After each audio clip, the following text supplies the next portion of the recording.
answers. Bakit kulay itim at puti ang mga penguin? Meron bang lugar na ipinangalan kay Magellan? May bangka na ba noong unang panahon? Galing nga ba ang tao sa kanila? Fire, oh Lord, he was so strong. I had just making the feeling. I know it's you, the things you do. You're the queen of this mad desire. Take this fire, I feel I'm burning like a real live wire. I am your baby. Take this fire, you got me crying for love. Save me now or never. Take this fire, I feel I'm burning like a real live wire. I am your baby. Take this fire, you got me crying for love. Save me now or never.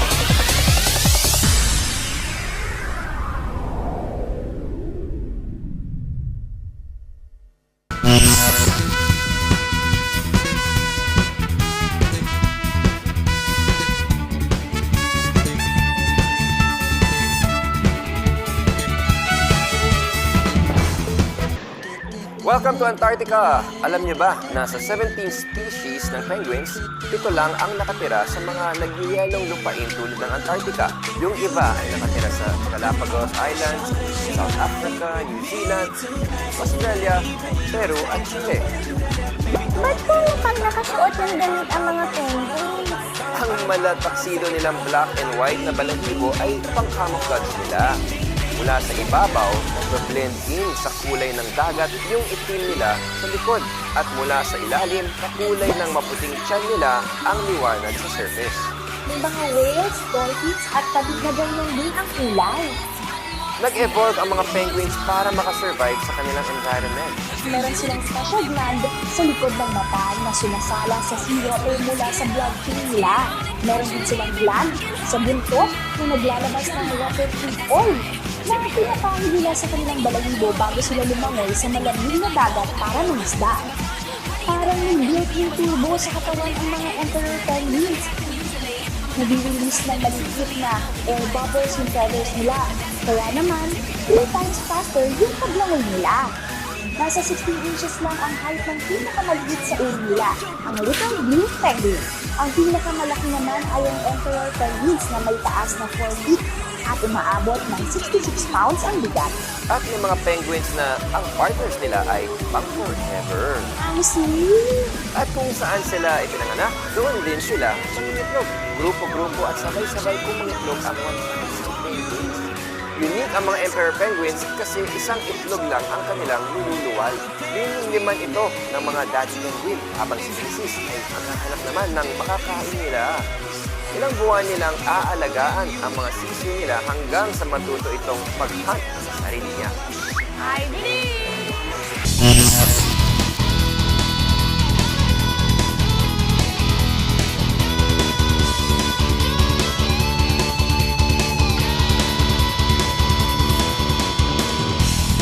First, I have here yung crystal. Transparent lang siya yan para sa what subject natin. Then next, we have ibang kulay. Yan. For safety, delikado kasi basagin yung bote ng basta-basta lang na wala tayo mga safety gear. Gumagamit ako ng gloves para di naman masugatan yung kamay ko sa pagbabasag ng mga bote. Next, pangalaw. Okay, next. Gumagamit ako ng face shield. Yan, face shield.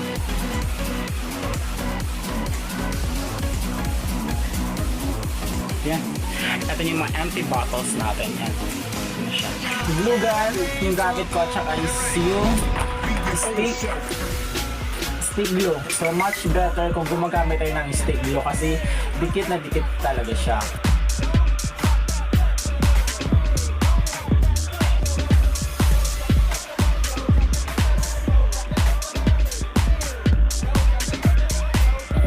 Yan po guys, bubog lang po yan lahat. Habang nililibot ni na Ferdinand Magellan at ng crew niya ang mundo noong 1520, Meron daw silang nakita mga strange beasts doon sa Argentina. But it turns out na hindi gansa ang mga yun. Penguins pala yung nakita nila Magellan.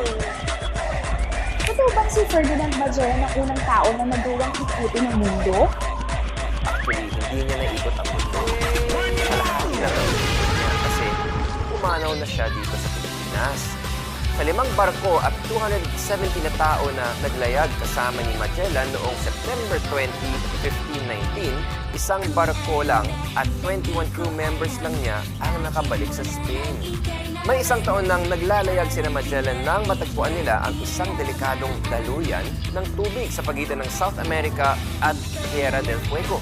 Ito yung Strait of Magellan na isang daanan papunta sa Pacific Ocean. Pero umabot pa siya ng Pilipinas, di ba? Oo, noong March 15, 21. Pero di nagtagal, nalason siya ng isang pana nang magpunta siya sa Cebu. Si Magellan nga ang nagplano ng expedition. Pero yung 21 remaining crew members niya yung nakapaglayag around the world at nagawang makabalik sa Espanya. At dahil sa expedition na yun, napatunayan nila na pwedeng ikutin ang mundo.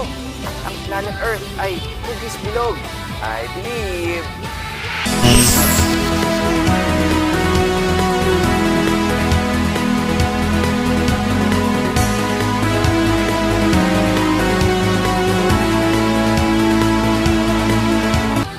Dahil sa bangka, nagawang maikot ng mga tao ang buong mundo. Libo-libong taon nang unang bumiyahe ang mga ninuno natin gamit ang mga bangka. Ang pinakamatandang bangka na na-recover ay ang Pese Canoe na nag-exist noong Mesolithic period noong mga 8,000 BC. Bakit po lumulutang sa tubig ang mga bangka? Dahil yan sa buoyancy. Ito ang force mula sa object na nakapatong sa tubig ay equal sa weight na na-displace na tubig. Kung mas less yung gravity na tumutulak pababa sa object kaysa sa buoyant force, mas lulutang ang object. Yung barko po, paano po yung lumulutang? Di ba gawa yan sa bakal? Ang bigat nun! Mas dense o siksik ang atoms ng bakal kaysa sa tubig. Pero dahil puno ng hangin ang loob ng barko, gumagaan ito. Pero pag napasukan ito ng tubig, bigat ito at pwede itong lumubog. Malayo ang nilalakbay ng mga sailors at dahil na-invento yung mga navigational tools, steering devices at mga layag, mas napadali yung paglalayag nila sa dagat.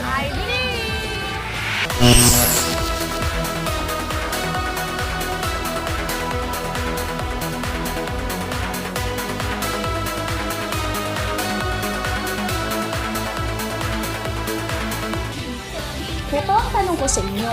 Ilang percent ng human DNA ang kapareho ng sa chimpanzee? A. Halos 99%. B. Halos 90%. Or C. Halos 77%. Ano sa tingin niyo ang sagot? Ang tamang sagot ay letter A. Ba't kaya halos match yung DNA natin sa kanila? Pareho kaya ng ninuno ang tao at mga unggoy?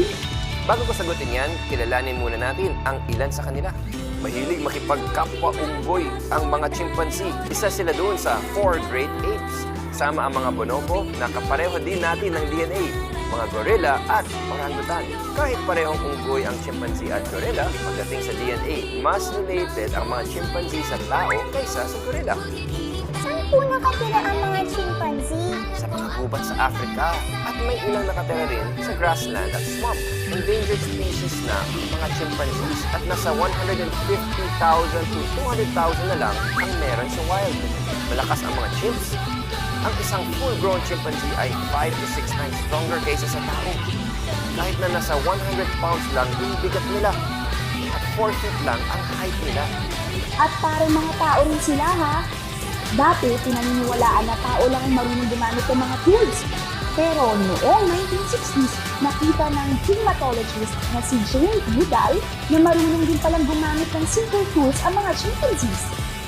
Gumagamit sila ng stick na pangkuha nila ng insekto mula sa mga pugad at kahoy, mga bato na pambukas ng nuts, at mga dahon para makainom ng tubig. Ang galing-galing naman ng mga chimpanzees! Highly sociable ang mga chimps. On average, pwede silang mabuhay hanggang 30 to 50 years old. At tulad nating mga tao, mahilig silang tumawa, yumakap, mangtapik, mangliti, at manghalik. Favorite din nilang maglinis ng balahibo ng isa't isa. Nakakatulong yun ma-relax yung ibang mga chimps. On force kung maglakad ang mga chimps, pero marunong din silang maglakad gamit ang dalawang paa. Mahaba ang braso nila at pinanlalakad din nila ang kamao nila. Parang kamay yung mga paa nila, mahahaba din ang mga toes nila at kaya nilang humawak gamit ang paa. Wow! Kaya pala magaling silang umakyat ng puno. May social at physical similarities ang chimps at ang tao. At ngayon, alamin natin kung bakit similar yung DNA natin sa kanila. Totoo kayang galing tayo sa unggoy? Kasi sobrang magkamukha yung DNA natin. Actually, hindi tayo nagmula sa unggoy. Eh di ba may mga chart na ipinapakitang nag-evolve ang tao mula sa unggoy hanggang sa naging Homo sapiens? Ang totoo, hindi unggoy yung unang image na nasa chart, kundi isang species na may pinaghalong ape and human characteristics. Nalaman ng mga scientists na may common ancestor ang unggoy at ang tao na nabuhay somewhere between 7 and 13 million years ago. Mula sa ancestor na ito, nagkaroon ng dalawang magkalihis na uri ng mammal. Yung isa naging unggoy at yung isa naging tao.